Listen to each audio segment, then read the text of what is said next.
Հանուն Հոր և Որդվո և Հոգվույն Սրբո ամեն։ Հիսուս Նազովրեցի անցան է։ Հիսուս Նազովրեցին է անցնում։ Սիրելիներ, այս օրերի ավետարանները մեզ վերստին հիշեցնում են մեր Տիրոջ Հիսուսի վերջին օրերը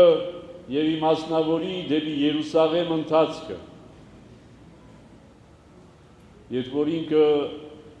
նախատեսել էր և ասել էր, որ պիտի գնամ Երուսաղեմ և այնտեղ պիտի մատնվեմ, պիտի խաչվեմ և պիտի հարություն անեմ։ Եվ ավասիկ ավետարանները մեզ ներկայացնում են մի դեպք Երուսաղեմի մուտքին, Երիքով քաղաքի մուտքին, Երուսաղեմի ճանապարհին, երբ որ ասում է մոտենում էր Երիքով քաղաքին և պատրաստվում էր մտնել քաղաք, քաղաքի մուտքին նստած էր մի կույր մուրացկան, և այդ կույր մուրացկանը բնականաբար իր զարգացած լսողական զգայարանով հասկացավ, որ ինչ-որ արտարոց բան է տեղի ունենում։ Այդ կույր մուրացկանը վստահաբար շատ բան էր լսել, տեսնել չկարողանալով։ Այդ բանուկ ճանապարհի վրա, Երիքովի մուտքին, թագավորների էր տեսել մժույթների վրայով մտնելիս, տեսել, երբ որ ասում եմ, ագանջով տեսնելու իմաստով։ Լսել էր մեծամեծ իշխանների, զորավարների երթը, լսել էր քարավանների երթը ծանրաբեռնված ուղտերի և ջորիների վրա, քահանայապետների և քահանաների երթներ լսել։ Եվ ինչ էր, որ մի ազնվորություն իրեն ուղեկցող առաքյալների, աշակերտների և որոշ ժողովրդի ներկայացուցիչների հետ մոտենում էր Երիքովին։ Կարծես թե ոչ մի արտարոց բան չկար, բայց ավետարանը հայտարարում է այդ մասին, ասելով, որ այդ կույր մուրացիկը հասկացավ, որ ինչ-որ արտարոց բան է տեղի ունենում։ Այդ երթը, որ մոտենում էր քաղաքին, հասկացավ, որ ինչ-որ սովորական բան չէ։ Իր հոգու աչքերով հասկացավ, հոգու աչքերով տեսավ և հասկացավ, որ սովորական բան չէր։ Եվ սկսեց հարցնել կողքիններին ասելով, ինչ է կատարվում։ Եվ կողքինները ասեցին, պարզ, հասարակ, առանց որևիցե զգացումի, գուցե և արհամարանքով,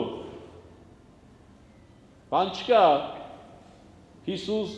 Նազովրեցին է անցնում։ Բայց դա բավարար եղավ, որպեսզի այս կույր մուրացիկը արթնություն ապրի և սկսեց աղաղակել, ասելով Հիսուս, Դավթի որդի, ողորմիր ինձ։ Զարմացան մարդիկ, կույր մուրացկան տարիներով երևի նստած նույն տեղում, երբեք երևի ձայնը չբարձրացրած, հանկարծ սկսում է աղաղակել, ճանաչելով մեկին, որին երբեք չի տեսել և չէր էլ կարող տեսնել։ Աղաղակում է ասելով, Հիսուս, Դավթի որդի, ողորմիր ինձ։ Բնականաբար և հետևորդների և ժողովրդի առաջին մոտեցումը լինում է սաստել,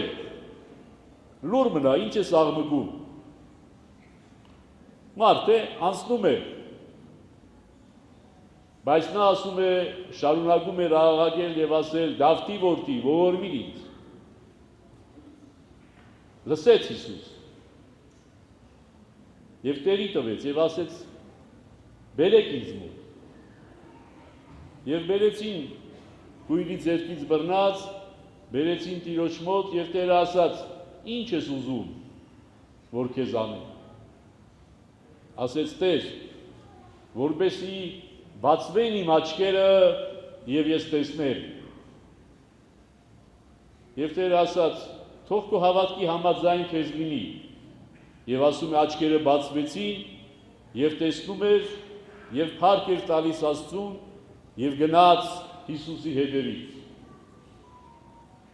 Այսօր պատմությունը Մատթեոս եւ Մարգոս ավետարանիչները մի քիչ այլ կերպով են ներկայացնում։ Մատթեոս եւ Մարգոս ներկայացնում են, որ ոչ թե սա տեղի ունեցավ Երիքով մտնելուց, այլ Երիքովից դուրս գալուց դեպի Երուսաղեմ։ Մատթեոսը ավելացնում ասելով, որ մի կույր չէին, այլ երկուսը, որոնց տեսողությունը վերականգնեց Հիսուս, ովքեր աղաղակեցին եւ ասեցին. «Տեր, զիբացին աչք մեր, Տեր, ուզում ենք, որ մեր աչքերը բացվեն»։ Մարգոսը դարձյալ ասում է, որ մի հոգի էր եւ նույնիսկ անունն է տալիս, ասում է Բարտիմեոս անունով կույրը նստած էր եւ բժշկվեց։ Ուրեմն այս բժշկության հրաշքը մեծ իրադարձություն է եւ մեծ արձագանք է ունեցել, որ երեք ավետարանիչները թեթևագի տարբերություններով մտցրել են իրենց ավետարանի մեջ։ Եվ այստեղ ի՞նչն է կարևոր։ Կարևորը կույրի հոգու աչքերով տեսնելու հնարավորությունը։ Տեսնում ենք, որ կույրը ինչ-որ բաներ է լսել Հիսուս Նազովրեցու մասին։ Եվ երևի թե ոչ մի լավ բաներ չի լսել Հիսուս Նազովրեցու մասին, որովհետև ժողովուրդը լավ բան չի կարող խոսել ընդհանրապես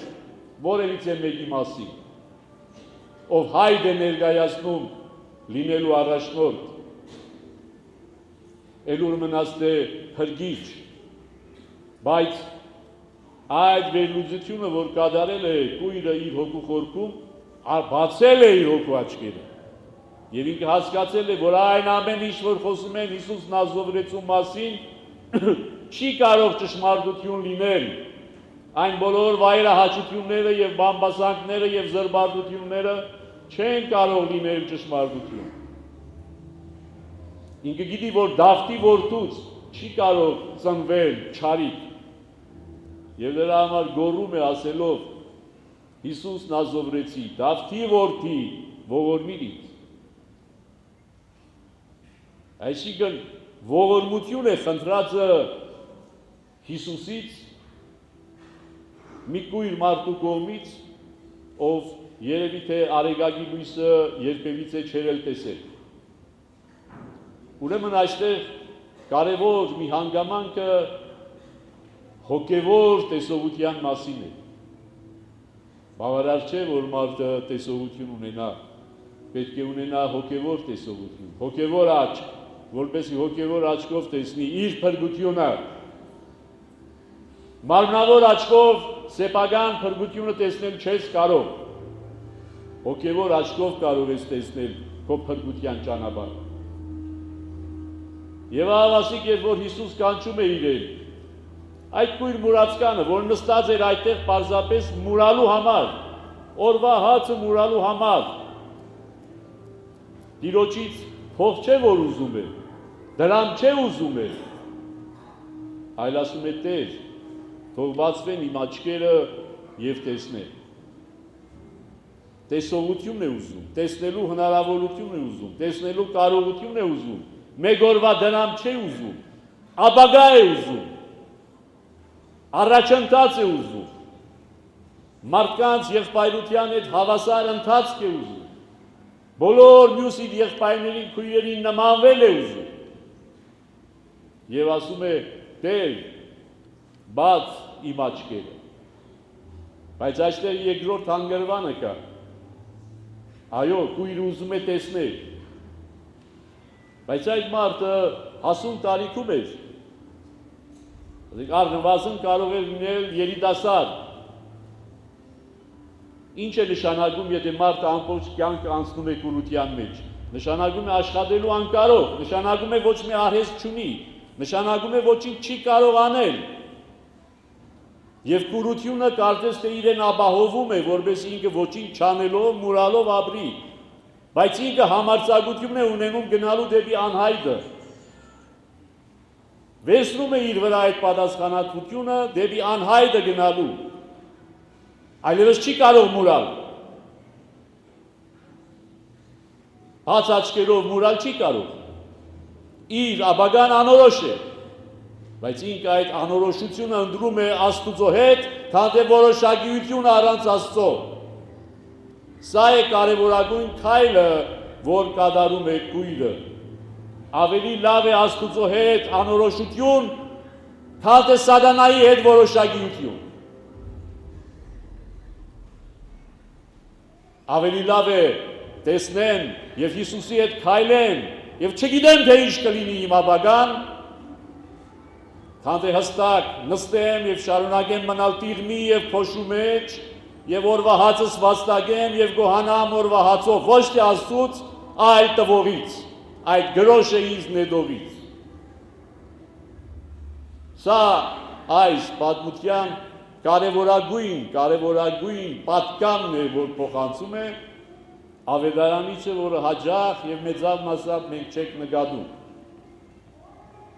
Կարծում ենք, թե կույրը ընտրեց իր համար լավագույնը, ոչ, իր համար ընտրեց դժվարություններով լի ապագա, բայց Աստծուն ապավինելով, որ Աստված կտա իրեն այդ հնարավորությունը, այդ բոլոր խոչընդոտները եւ արգելքները հաղթահարելու։ Չվախեցավ։ Եվ սա այո կարևորագույն պատկամն է։ Ստանալ անցնող Հիսուս Նազովրեցուց, ստանալ իր ներկայությունը նախ եւ առաջ։ Իր ներկայության մեջ քայլել։ Սա է կույր Բարտիմեոսի պատկանը մեզ։ Եվ այստեղ կա նաև մեկ ուրիշ պատմություն, որ ասում է, երբ որ մտավ Երիքով, Զաքյոս անունով մի մեծահարուստ մաքսապետ կար, որ մեծահարուստ էր, աչքեր ուներ, տեսողություններ ուներ, հարստություններ ուներ, ընտանիքեր ուներ, ամեն ինչ ուներ։ Բայց նա էլ ցանկացավ տեսնել Հիսուսին։ Եվ քանի որ ասում է կարճ էր հասակով, կարճահասակ էր, ծառը բարձրացավ, որպեսզի ծառից տեսնի Հիսուսին։ Ընդամենը տեսնի, առանց որևիցե ակնկալիքի։ Եվ Աստված եւ Տերը իրեն հատուցեց, տեսավ, նկատեց եւ ասացի ճիշտ, եւ այսօր ես քո տանն եմ իջևանելու։ Եվ մարդը փոխվեց։ Վերափոխվեց, ծնվեց, նոր մարդ դարձավ։ Բոլոր իր պարտադերերին վերադարձրեց, նրան իրենց պարտքերը ներեց, հատուցեց, փոխվեց, նոր մարդ դարձավ։ Ուրեմն տեսնելու, ցանկանալ տեսնելու երկու տարբեր պատմություններ, որոնք նույնքան էական են եւ նույնքան պիտի մեզ պատկան բերեն, որովհետեւ մենք հասկանանք, որ ամենակարևոր բանը մեր կյանքում աստվածատեսությունն է։ Ոչ թե միմյանց տեսնելը միշտ, ոչ թե այս աշխարհի սոս գեղեցկությունները տեսնել, որ անթիվ ու անհամար են, ոչ մի մարդ չի կարող սպառել իր կյանքում տեսնելու այս աշխարհի բոլոր գեղեցկությունները։ Բայց այդ բոլոր գեղեցկություններից առավել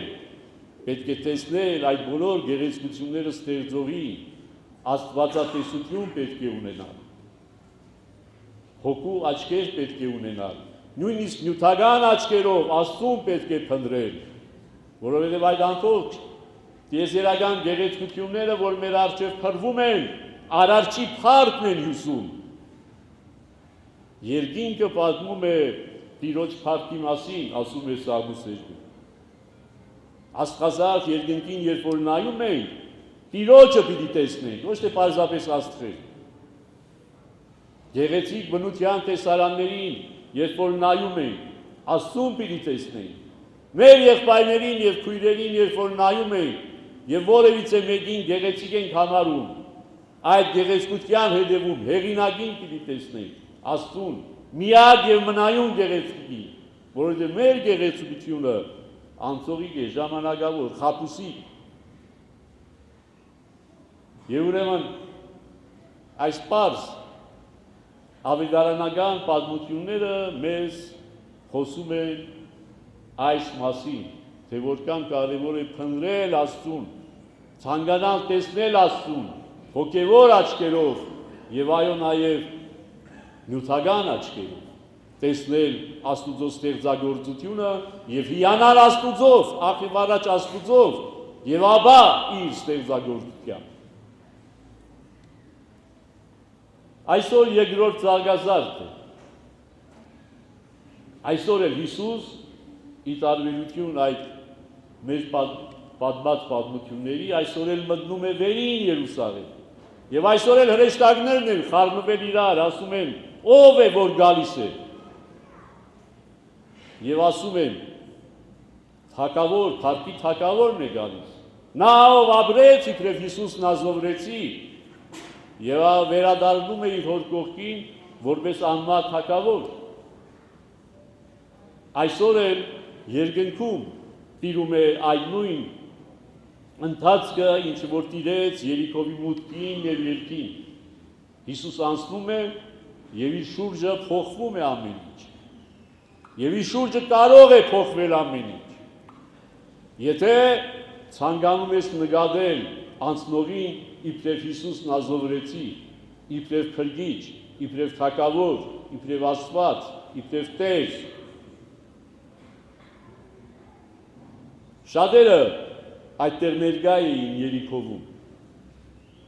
Շատերը տեսան Տիրոջ ընթացքը։ Շատերին ասվեց Հիսուս Նազովրեցին է ասում։ Բայց հոգու եւ մարմնի աչքերը բացվեցին, գոնե ավետարանը մեզ ասում է այս երկուսի։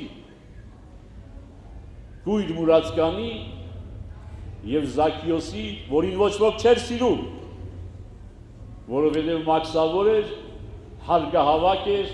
իսկ հարգահավաքներին ինչպես երեք, այնպես էլ այսօր ոչ ոք չի սիրում։ Ուրեմն ինչ է ի վերջո այսօր երկրորդ զարգազարդով, առաջին զարգազարդով մեզ տրվելիք պատկանը։ Նկատեք Հիսուս Նազովրեցուն, որ անցնում է։ Ամեն օր անցնում է ձեր կողքով Հիսուս Նազովրեցին։ Նկատեք Հիսուս Նազովրեցին։ Եվ դիմեք իրեն նախ եւ առաջ ինչպես կույրը ասեց, ողորմիրից։ Այդ ողորմության մեջ ամեն ինչ է մտնում։ Միայն տեսողություն չէ։ Ինչի կարիք որ ունեմ, ողորմիրից։ Նկատեք Հիսուս Նազովրեցուն, որպեսզի հետո երկնքում էլ նկատեք Հիսուս Նազովրեցին։ Եթե այսօր այստեղ, այս աշխարհում, այս մարմնական կապանքների մեջ նյութական աչքերով կամ առավել ևս հոգևոր աչքերով ի վիճակի չենք նկատելու Հիսուս Նազովրեցուն, այնտեղ չենք լինելու եւ այնտեղ իրեն տեսնելու հնարավորությունից էլ զրկվելու ենք։ Իսկ Հիսուս Նազովրեցին ամեն օր քայլում է, ամեն օր մտնում է, մեր տան կողքով անցնում է, մեր քաղաք մտնում է, դուրս է գալիս, բոլոր քաղաքները երկրագնդի մտնում է, բայց նկատել է պետք։ Եվ քչերն են նկատում, եւ Երանի նկատողներին, եւ Երանի նկատելուց հետո ով Հիսուս որդի ողորմիր ինձ ասողների։ Եվ ավասիկ, ես ձեր ձայնը ինձ ձայնին միացնելով այսօրվա մեր խոսքը այդպես են փոխանցում Տիրոջը, Հիսուս Դավթի որդի, ողորմիր մեզ, ամեն։